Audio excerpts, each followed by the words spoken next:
Bahagia itu rezeki. Kehangatan keluarga itu rezeki. Bisa dapat senyum dari pasangan itu, yang udah punya pasangan ya, itu rezeki. Berarti yang masih jomblo nggak dapat rezeki karena nggak disenyumin. Masa disenyumin mantan di atas pelaminan, nggak enak banget.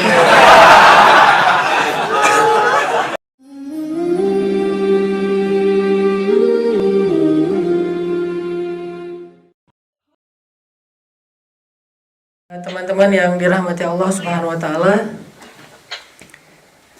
puji syukur kepada Allah, hari ini kita dikasih kesempatan untuk sekali lagi melaksanakan sholat subuh berjamaah, dan mudah-mudahan kita termasuk orang yang diistiqomahkan dalam melaksanakan ibadah sholat, terutama sholat subuh. Karena seperti yang kita tahu, sholat itu adalah amal pertama yang akan ditanya atau dihisab. Kalau sholat kita benar, mudah-mudahan yang lain akan keangkat. Tapi kalau sholatnya bermasalah, yang lain akan ketahan. Sehingga kalau orang misalnya mau sukses akhirat, mungkin bisa dibilang setengah dari kesuksesan akhirat itu ada di dalam sholat. Lalu sisanya adalah urusan-urusan yang lain, ibadah, puasa, haji, dan seterusnya. Tapi setengahnya adalah sholat. Terus tadi disampaikan salah satu di dalam kurikulum vitae saya, motonya adalah banyak main, banyak manfaat. Sebetulnya istilah banyak main, banyak manfaat, sedikit dosa itu saya coba pakai terutama di IG, karena memang dakwah saya itu adalah dakwah lewat main sebetulnya, bukan lewat ceramah. Maksud lewat main ini kalau bahasa fikih mah silaturahim. Kan silaturahim juga nggak harus selalu bertamu kan ya. Bisa silaturahim dengan ngopi, itu silaturahim. Bisa silaturahim dalam konteks Indonesia ya, bukan dalam makna silaturahim versi aslinya. Karena di Indonesia silaturahim itu artinya ketemu teman supaya lebih dekat. Kalau bahasa fikihnya mungkin ukhuwah lah ya. Bisa dengan ngopi, bisa dengan mungkin kalau yang senangnya touring, bisa dengan ke masjid berjamaah, bisa dengan taklim, bisa dengan main bareng. Itu semuanya bagian dari mempererat ukhuwah, atau bahasa lainnya adalah silaturahim. Karena memang segmen dakwah saya itu adalah anak muda dengan ring 3 kalau saya nyebutnya. Ring 3 itu artinya yang mungkin merasa bahwa baru berhijrah, baru belajar agama, dan masih agak khawatir kalau misalnya nanti terlalu taat jadi nggak asik lagi misalnya. Akhirnya kita mencoba untuk melakukan approaching kepada mereka itu lewat angle bahwa ternyata yang udah ke masjid juga, yang udah berhijrah juga tetap bisa have fun dalam hidupnya sesuai dengan selera anak muda. Dan angle ini tetap punya landasan dalilnya. Ada banyak banget hadis-hadis tentang suasana yang nyaman, fun, asik dari kehidupan Nabi dan para sahabat. Dan itu membuktikan bahwa orang ketika belajar lebih mengenal agama, lebih dekat kepada Allah, sisi fun dari kehidupannya itu nggak akan hilang. Lagi pula menjadi orang yang taat atau menjadi orang yang lebih dekat kepada Allah bukan berarti kita harus meninggalkan segala aktivitas dan hobi-hobi kita. Ataupun sebaliknya, menjadi orang yang menyalurkan hobi dan hal-hal yang menyenangkan dalam hidupnya juga belum tentu itu melanggar syariat. Karena batasan syariat kita itu sebetulnya luas banget teman-teman. Kalau ada orang yang setelah belajar agama jadi kaku, jadi ninggalin kebiasaan yang mungkin sesuatu yang fun, padahal tidak melanggar syariat, berarti memang pemahaman syariat dia terbatas. Dia taunya cuma jalan itu, makanya nggak ngambil jalan yang lain karena nggak tahu. Kalau misalnya ke masjid, kenapa dia selalu muter? Karena dia nggak tahu jalan pintas. Kalau dia berjalan, kenapa selalu misalnya di trotoar? Karena dia pikir jalan itu jalan kendaraan mobil, padahal itu jalan kaki, semuanya jalan setapak. Ini artinya batasan yang kita buat sendirilah yang membuat hidup kita kadang menjadi kaku. Padahal Allah tidak membuat batasan sesempit itu dalam agama. Memberikan batasan yang sangat luas. Jadi kalau batasannya luas, kita lebih dinamis. Kalau batasannya sempit, kita jadi kaku. Bagaimana kita tahu batasan agama kita luas? Ya kita harus belajar lebih dalam tentang Islam, lebih komprehensif.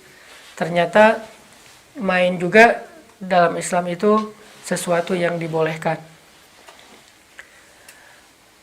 Bahkan ketawa juga dibolehkan. Nabi juga tertawa. Bukan berarti ketika ada hadis, kalau kalian lihat apa yang aku lihat, maka kalian akan banyak menangis dan sedikit ketawa, bukan berarti nggak boleh ketawa. Cuman jangan sampai ketawa kita itu berlebihan. Apa maksud berlebihan? Ya misalnya ketawa yang menghilangkan misalnya sifat-sifat mulia. Ketawanya itu sampai ngakak yang berlebihan, sampai sesak nafas. Kan ada yang kayak gitu juga. Atau ketawanya berlebihan karena mentertawakan orang lain. Nah ini mungkin berlebihan. Tapi kalau ketawa yang standar lah ya, ketawa jaim misalnya, gimana itu teh ketawa jaim? Nah gitu, itu ketawa jaim. Atau ketawa misalnya karena merasa bahagia atas satu nikmat yang diberikan Allah, atau tersenyum. Bahkan hadisnya Allah juga tersenyum. Jadi kalau misalnya kita belajar agama jadi nggak gampang tersenyum, berarti kita memandang agama itu terlalu sempit. Padahal Allah tersenyum, Nabi suka tersenyum. Allah tersenyum gara-gara ngelihat hambanya meminta ampun, beristighfar, bertaubat, itu Allah tersenyum, senang maksudnya. Kalau Nabi tersenyum karena melihat semangat para sahabat dalam ketaatan, baik itu ibadah maupun dalam bentuk akhlak. Jadi teman-teman, maksud saya banyak main di sini tuh banyak bersilaturahim bisa, cuman dengan bahasa yang lebih santai. Karena kalau di dakwah itu kita nggak boleh membahasakan diri kita dengan bahasa yang mengaku-ngaku. Jadi saya udah soleh, nggak boleh. Itu namanya mentazkiyah diri sendiri. Wala tuzakku anfusakum, janganlah kalian mengaku diri kalian suci. Saya bilang sedikit dosa bukan berarti ngelakuin dosa, karena kita nggak boleh bilang nggak punya dosa. Arti sedikit dosa, berusaha menghindarkan dosa, tapi tetap pasti punya dosa. Gimana pun kita menghindar, tetap punya dosa. Jangankan kita yang orang biasa banget, Nabi aja beberapa kali melakukan kekeliruan walaupun bukan dosa. Kalau keliru Nabi pernah, bukan pernah, beberapa kali malah. Tapi kalau dosa, maksum, tidak pernah. Jadi dosa dan keliru itu dalam agama beda. Makanya Nabi pernah kayak ditegur dalam surat Abasa, ditegur dalam surat At-Tahrim, ditegur dalam surat Al-Ahzab, ditegur dalam surat Al-An'am, ditegur dalam surat An-Nur, ditegur dalam surat At-Taubah, ditegur dalam surat Al-Anfal, ditegur dalam surat Ali Imran. Banyak berarti tuh ayat-ayat teguran buat Nabi. Kalau di Mesir tuh pas saya belajar di Al-Azhar, profesor itu suka menyampaikan ayat dalam bentuk tematik. Misalnya ayat-ayat keindahan, kumpulin satu Al-Quran hanya tema ayat-ayat keindahan. Dan di situ jadinya kita tahu, oh ternyata Allah suka dengan keindahan. Termasuk penampilan yang menarik, Allah suka. Makanya Nabi ketika bilang tidak masuk surga orang yang di dalam hatinya ada rasa sombong walaupun sekecil zarrah, biji-bijian. Lalu para sahabat komen. Jadi Nabi posting, sahabat komen. Postingannya tuh tadi captionnya, gak akan masuk surga orang yang di dalam hatinya mithqala dzarratin min kibr. Ada rasa sombong walaupun sekecil zarah tuh gak akan masuk surga. Terus para sahabat komen nanya, ya Rasulullah, bukankah seseorang itu kadang suka pakai baju yang bagus, pakai kendaraan yang bagus, apakah itu sombong? Kata Nabi, sesungguhnya Allah Maha Indah dan mencintai keindahan. Berarti boleh pakai baju yang mungkin kece gitu, keren, OOTD gitu kan. Kalau misalnya mau apa, ada bajunya sendiri.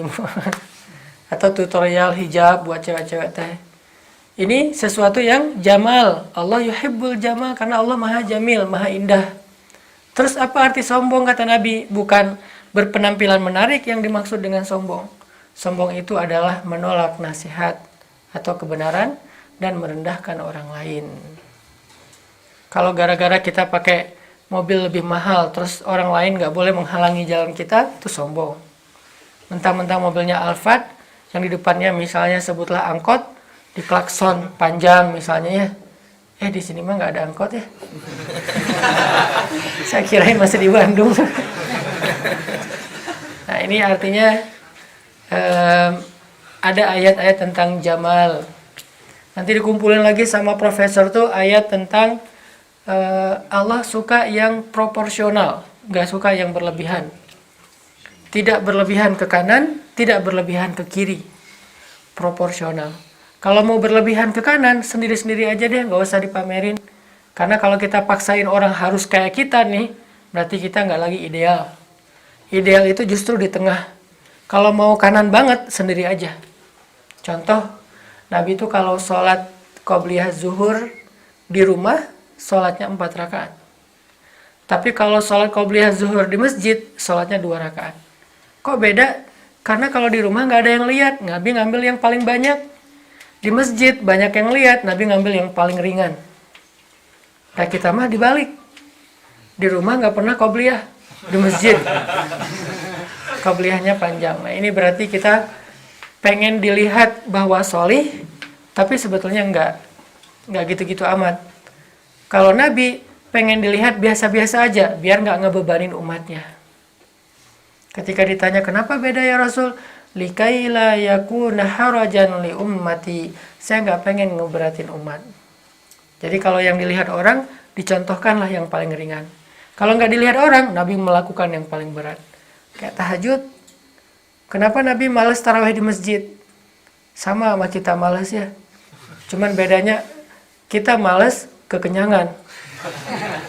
Nabi malas karena takut memberatkan umat. Sehingga Nabi pernah tarawih sendiri di masjid, diikutin di belakang. Tarawihnya Nabi 1 rakaat bisa sampai 5 juz. Ini belakang main ikut aja nih, gak ngomong-ngomong. Ikut. Nabi baca Al-Baqarah.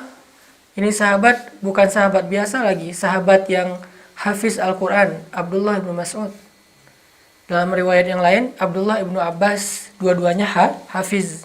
Yang baca Quran banyak tuh dah sehari-hari lah, cemilan lah itu mah buat mereka. Kalau kita kan main course tuh. Kalau mereka cuma dessert doang baca Quran. Nah artinya mereka ngikutin Nabi baca Al-Baqarah. Sampai Abdullah bilang, hampir saja saya berpikir pengen batal. Ini lagi sholat belakang Nabi, Alif Lam Mim, Al-Baqarah. Tapi paling juga 1 halaman. Nggak berasa udah setengah juz. Ini kayaknya Nabi lagi ngejos nih, setengah juz. Kirain nanti 1 juz lah maksimal, nyambung ke juz kedua, nyambung ke juz 3. Mudah-mudahan Nabi udah capek. Juz ketiga sampai akhir Al-Baqarah selesai ruku. Ternyata nyambung ke surat Ali Imran. Alif Lam Mim juga sih awalnya. Cuman setelahnya nih. Juz 4 selesai Ali Imran, lanjut lagi ke surat Al-Maidah. Baru kemudian An-Nisa 5 juz. Gimana rakaat kedua ya? Nah kita kadang-kadang rakaat pertama tuh 5 lembar, rakaat kedua Al-Ikhlas misalnya. Awal doang yang semangatnya udah gitu, aduh capek, Al-Ikhlas aja. Ini jurus paling ampuh kalau udah capek. Itu juga Al-Ikhlas dibagi 3 ya. Rakaat pertama Qul Huwallahu Ahad, rakaat kedua Allahus Samad. Oke lah buat yang baru hijrah ya. Nabi karena mencontohkan yang ringan, tapi karena nggak tahu ada yang ngikutin, Nabi mah santai aja sholatnya panjang. Dan itulah sholatnya Nabi sebetulnya. Pas ketahuan ada yang ngikutin, besok Nabi nggak datang lagi. Ditunggu sama sahabat, kemana Nabi? Ditelepon nggak diangkat-angkat. Kalau bahasa kita mah ya, di WA nggak dibaca-baca. Nih gimana nih? Ternyata ada yang nyamperin ke rumah. Ya Rasulullah, kenapa nggak sholat tarawih? Karena Nabi bilang, kalau saya ikut sholat tarawih lagi, nanti kalian pikir tarawih itu wajib. Sehingga akan memberatkan umat setelah kalian. Jadi Nabi itu memikirkan yang ringan buat orang lain, selama nggak melanggar syariat. Tapi ke diri sendiri yang berat. Kita dibalik. Ke diri sendiri ringan, ke orang lain kamu harus. Nah, nggak ada kebijaksanaan dalam melihat proses orang dalam memperbaiki diri. Ini artinya ada ayat-ayat yang kayak gini, hadis-hadis kayak gini, termasuk saya tuh pernah kayak baca kumpulan hadis-hadis ulin, hadis skateboard, hadis BMX, hadis skuter, hadis anak-anak motor. Itu ada tuh di zaman Nabi. Cuman nama merek motornya tuh kuda. Jadi Nabi itu suka lomba berkuda. Berarti kan balapan. Nabi itu suka treadmill. Treadmillnya sama Aisyah berdua lari di tengah padang pasir. Atau Indorunners lah ya. Lari, udah gitu renang, udah gitu push up. Nabi kayak gitu banget, makanya perut Nabi itu 6 pack. Kalau kita 0 pack ya. Ini ada hadis-hadisnya teman-teman. Dan jangan berpikir ketika kita ngebahas kayak gini itu bukan bahas agama. Itu bahas agama juga. Hadisnya sahih, riwayat-riwayatnya kuat, dan itu dilakukan oleh Nabi walaupun bukan seluruh kehidupan Nabi.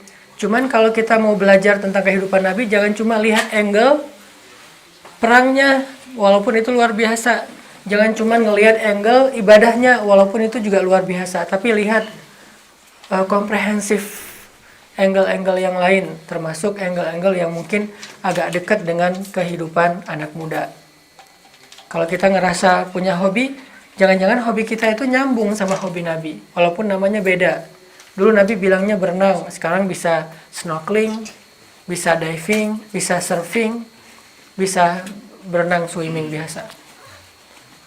Walaupun dulu tidak ada snorkeling sama diving, atau bahkan surfing, mungkin nggak ada juga kali ya. Karena surfing itu baru ditemukan tahun kesekian lah. Tapi setidaknya kan berenang. Dan surfing juga yang capek bukan berdiri di atas ombak, pedalnya kan yang capek. Saya awal-awal belajar surfing dulu, ketika pedal gitu, padahal pakai longboard yang pedalnya lebih ringan daripada shortboard. Pedal baru setengah jam, itu keluar dari air, tangan udah nggak bisa digerakin, udah gini aja. Akhirnya pas sholat nggak bisa gini, sholatnya nggak bisa diangkat tangannya saking langsung kaku tuh otot. Ini artinya itu juga latihan, itu juga olahraga, cuman namanya surfing.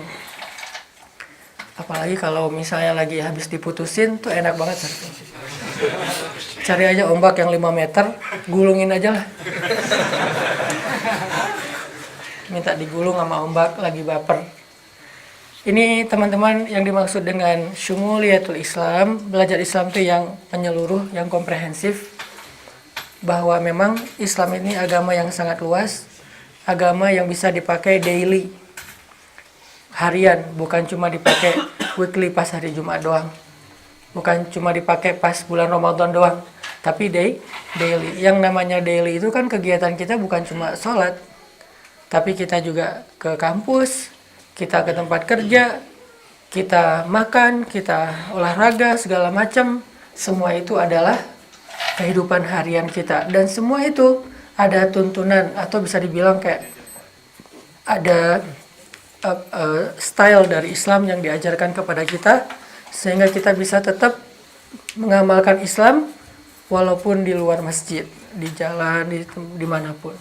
Dan kayaknya teman-teman di Jepang ini udah bisa lebih mudah lah ngamalin akhlak Islam Karena emang masyarakatnya itu udah secara moral tuh hampir bisa dibilang dekat banget dengan ajaran-ajaran Islam.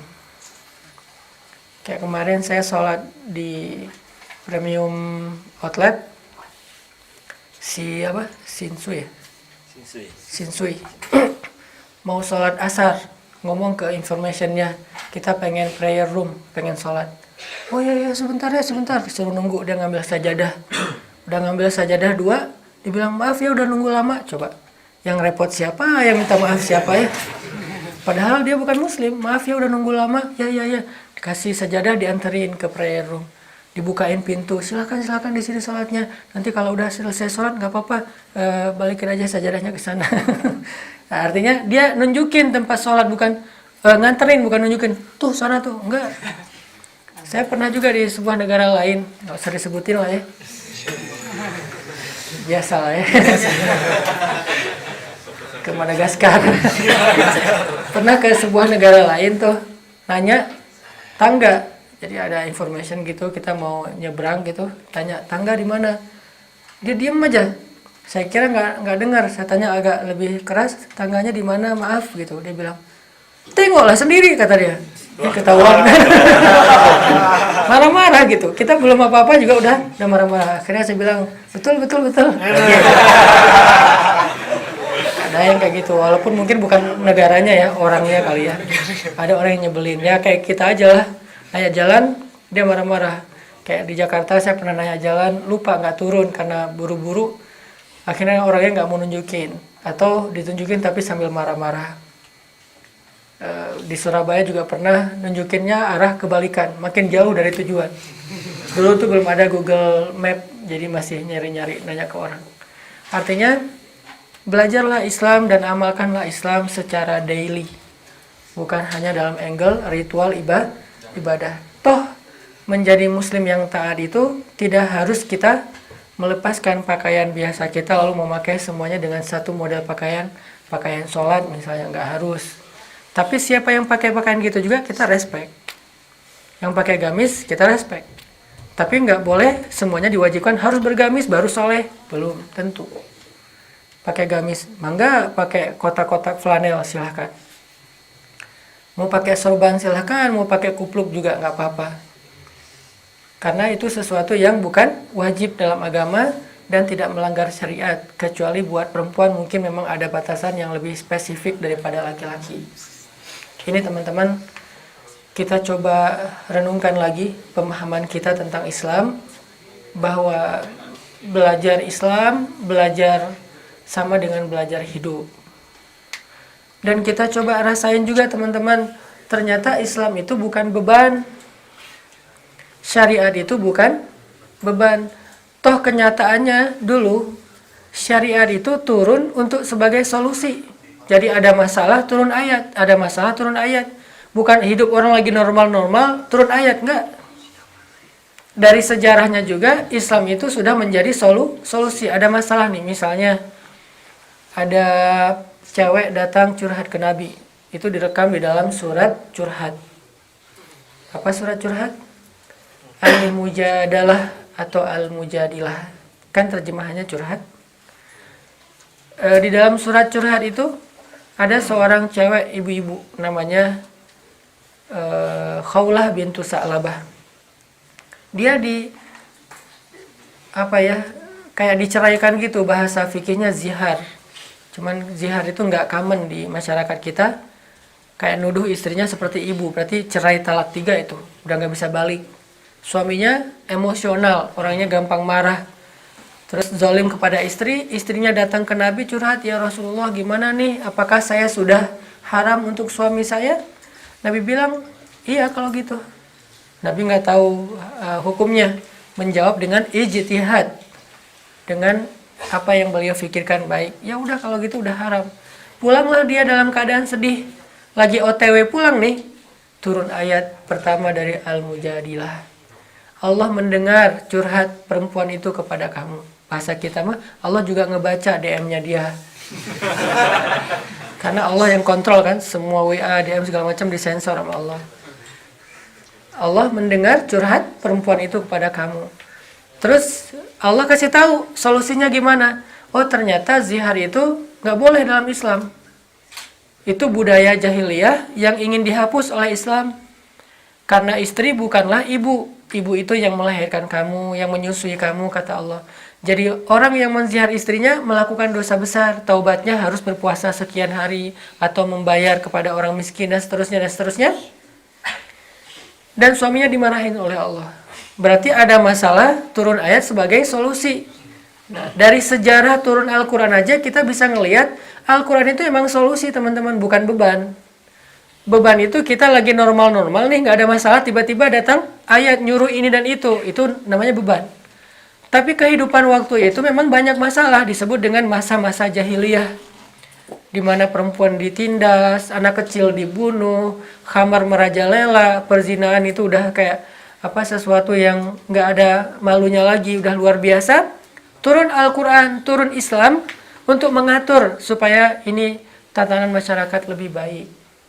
Mengangkat derajat perempuan, mengangkat harkat martabat bangsa yang tadinya tidak dikenal, tiba-tiba menjadi paling ngetop lah, tiba-tiba orang Arab Quraisy ngehit gitu, di seluruh dunia dikenal. Mau kemana? Mau ke Mekah, orang pada tahu. Oh tentang Umar, dulu kan Umar nggak ada yang kenal, akunnya juga followersnya dikit kan ya. Dulu nih, sebelum Islam. Tapi setelah Islam, followersnya nambah. Bang Yana Umar. Followersnya nambah, tiba-tiba jadi selebgram gitu kan Umar. Semua orang kenal Umar sampai sekarang. Bahkan menamakan anaknya dengan nama Umar. Jadi akun fake-nya jadi banyak. Siapa kamu? Umar. Umar yang mana? Yang nggak sebenarnya sih. Pengennya sih kayak Umar misalnya. Khalid juga kayak gitu. Walaupun dia jago tarung, tapi ya tarungnya di situ-situ aja di Mekah. Paling main adu panco sama Umar berdua. Sekali menang Khalid, sekali menang Umar. Ganti-gantian dan saling ledek-ledekan tuh berdua. Begitu udah masuk Islam, Allah angkat derajat mereka. Wa rafa'na laka dzikrak, sehingga menjadi orang yang sampai hari ini semua orang pengen punya anak kayak Khalid. Setiap ada orang yang dalam strategi militernya bagus, orang Islam pasti dikaitkan itu seperti titisannya Khalid bin Walid. Ini artinya memang Islam bukan sebagai beban. Justru Islam itu adalah solusi. Ketika kita berislam, hidup kita lebih baik. Ketika kita berislam, harga diri kita diangkat oleh Allah. Kenapa? Karena Islam itu tinggi. Jadi siapa yang berislam otomatis akan ditinggikan. Sedangkan dosa itu rendah, maka siapa yang mendosa, dia akan direndahkan. Itu udah sunnatullah. Gak mungkin gara-gara berislam direndahkan tuh gak mungkin. Direndahkan oleh makhluk bisa. Gara-gara kita berhijrah, terus dibully sama teman-teman kita, itu mungkin. Tapi apapun yang mereka lakukan gak akan bisa merendahkan kita. Karena siapa yang Allah angkat, gimana pun manusia mau menghalangi, dia tetap akan tinggi. Nabi Muhammad kan Allah angkat, tapi dihina, difitnah segala macam tetap aja keangkat. Bahkan bukan hanya oleh orang Islam Nabi Muhammad itu mulia. Di mata orang kafir yang belum beriman juga waktu itu, Nabi Muhammad itu lebih dihormati daripada Abu Jahal. Muhammad itu lebih dipercayai daripada Abu Jahal. Muhammad itu lebih direspek daripada Abu Jahal. Padahal Muhammad itu dapat banyak fitnah. Abu Jahal banyak dapat pujian dari teman-temannya. Sampai ketika Nabi Muhammad hijrah, baru ketahuan kenapa Nabi Muhammad nyuruh Ali tinggal di rumah beliau. Bukan nyuruh Ali tidur di tempat beliau supaya nunjukin bahwa Ali berani ya. Tapi salah satu misinya adalah Nabi itu nggak sempat balikin harta titipan orang Mekah di rumah beliau karena buru-buru harus hijrah. Maka Nabi meminta tolong kepada Ali, wahai Ali, tolong kembalikan harta yang dititipkan. Jadi safety boxnya itu ada di rumah Nabi coba. Padahal mereka nggak beriman kepada Nabi. Agamanya nggak dipercaya, tapi akhlaknya diikutin. Ini menunjukkan bahwa orang kalau udah diangkat sama Allah, gimana pun dihina, difitnah, ya tetap aja keangkat. Sebaliknya, orang kalau direndahkan oleh Allah kayak Abu Lahab, Gimana pun punya harta, jabatan, pengaruh, tetap aja hina. Gak ada orang kan yang mau ngasih nama anaknya Abu Lahab. Dek, namanya siapa? Abu Lahab. Nggak ada kan ya? Gimana pun dia berkuasa, dia orang hebat, tapi nggak ada juga orang yang mau ngasih nama anaknya dengan nama Firaun. Fir yang mana nih? Firaun atau Firman? Firman lah, nggak mungkin Firaun kan? Artinya kenapa nggak mau ngasih nama Firaun? Ada nggak orang yang mau ngasih nama anaknya Parao gitu? Termasuk orang Mesir yang nggak Muslim juga nggak akan mungkin ngasih nama anaknya Parao. Walaupun kata Husni Mubarak dulu sebelum dia lengser, dia bilang abna'u fara'inah, kita ini adalah anaknya Fir'aun. Dia ngaku gitu, kita ini adalah anaknya Fir'aun. Tapi dia punya anak gak ada satupun yang namanya Fir'aun. Namanya tetap nama-nama Islam, Husni, Mubarak, Muhammad, Mahmud, Yusuf. Nama-nama Islam. Kenapa yang dipakai nama-nama orang yang kayak gini padahal dia katanya menjunjung tinggi menghormati Firaun? Karena secara fitrah dia tahu Firaun itu salah dan hina. Masa mau menamakan anak dengan nama Firaun? Gak mungkin banget. Qarun, kaya raya, saya pengen jadi seperti Qarun. Ada nggak? Motivasi bisnis, bagaimana caranya untuk dalam sebulan menjadi Qarun? Nggak ada kan ya?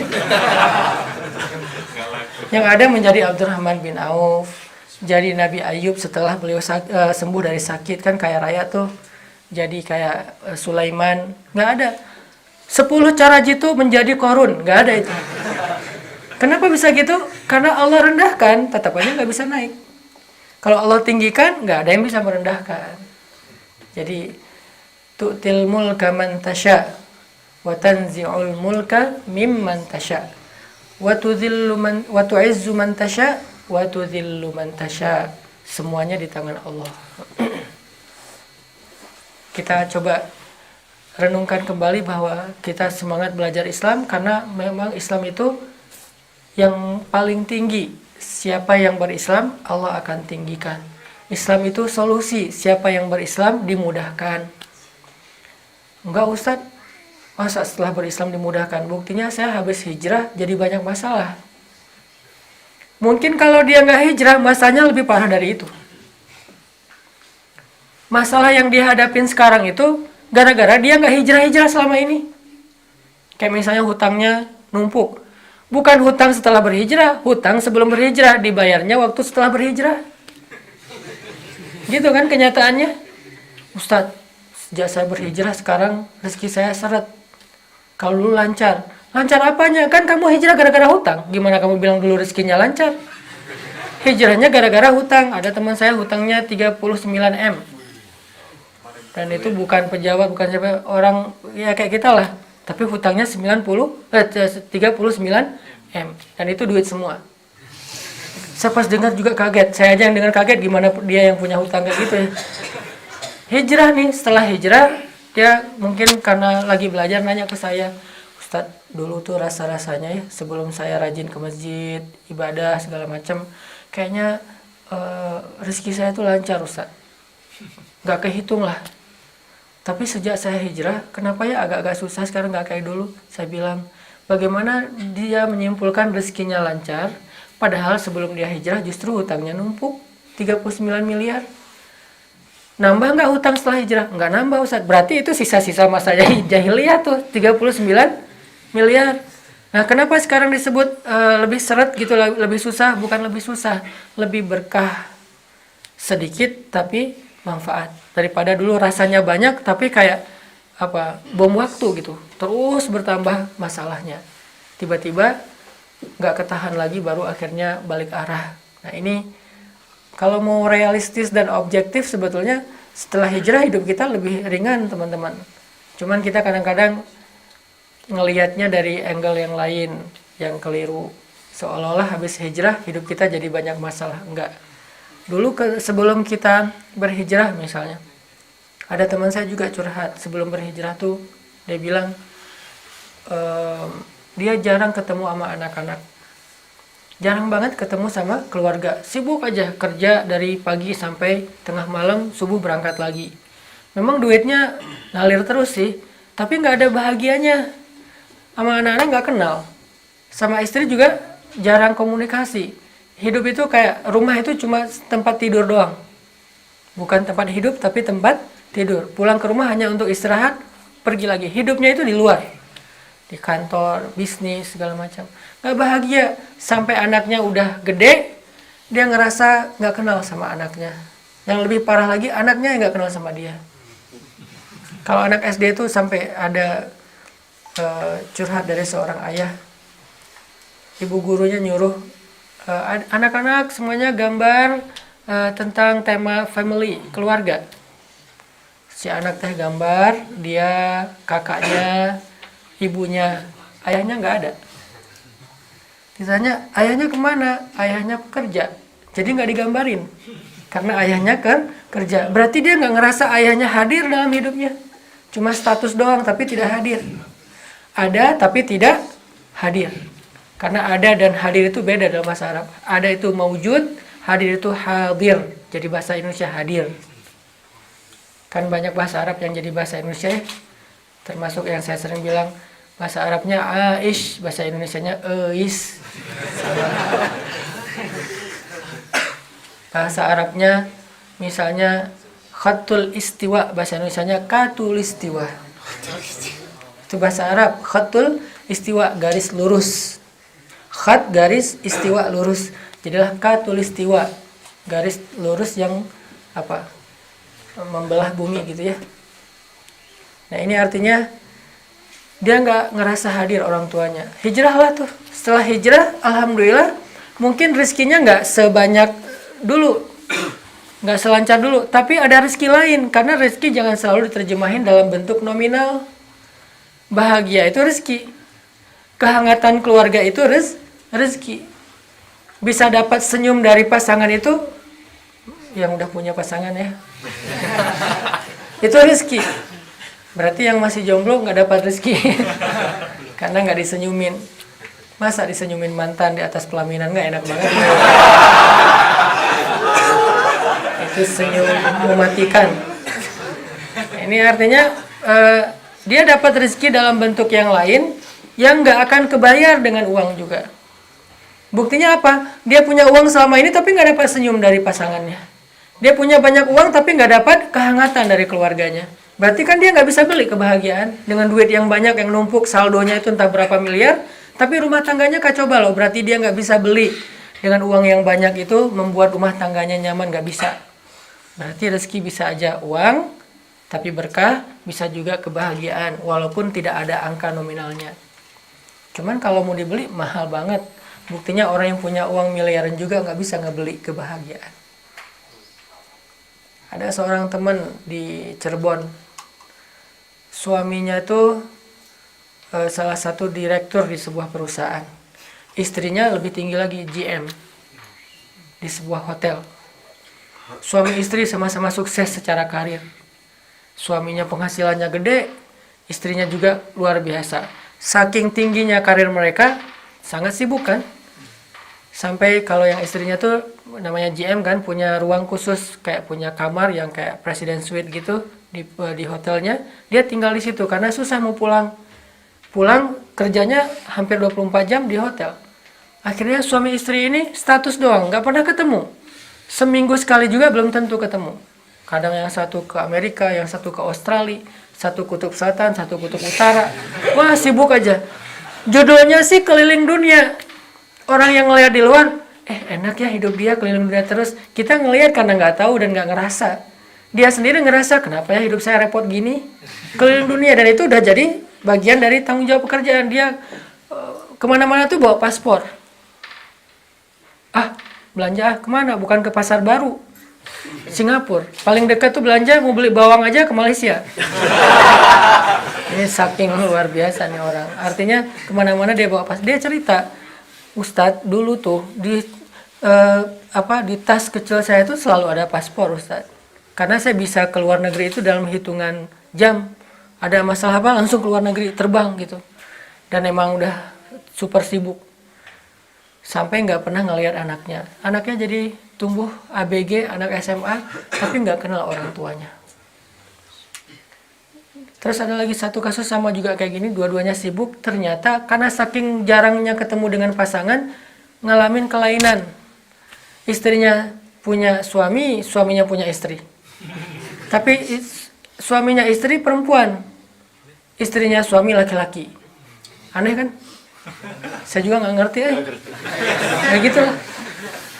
Kelainan dalam mental nih, istrinya jadi lesbi, maaf, suaminya jadi gay. Jadilah kayak gitu. Ketemu di rumah status doang. Padahal dulu mereka normal, buktinya punya anak, dan anak itu anak mereka secara sah. Tapi pas gara-gara kehidupan yang luar biasa, anaknya juga jadi bingung. Anaknya cuma kenal drivernya sama neninya, nggak kenal ayah dan ibunya. Berarti duitnya udah banyak, karirnya udah melejit, nggak bisa membeli kebahagiaan. Ternyata kebahagiaan itu Allah simpan di dalam agama. Cuman kadang-kadang kita beragama tapi masih berpikir dengan pola pikir materialis. Beragama tapi masih berpikir dengan angle dunia. Sehingga kita mengukur agama itu kurang memberi manfaat gara-gara kita ngelihat dari angle dunia. Tapi kalau kita ngelihat agama dengan rasa, setelah beragama kan jadi nyaman. Gara-gara kita berhijrah, ketika dapat ujian kita lebih kuat. Mungkin kalau dulu kita diuji kayak gitu, udah bunuh diri. Untung kita diputusinnya setelah berhijrah.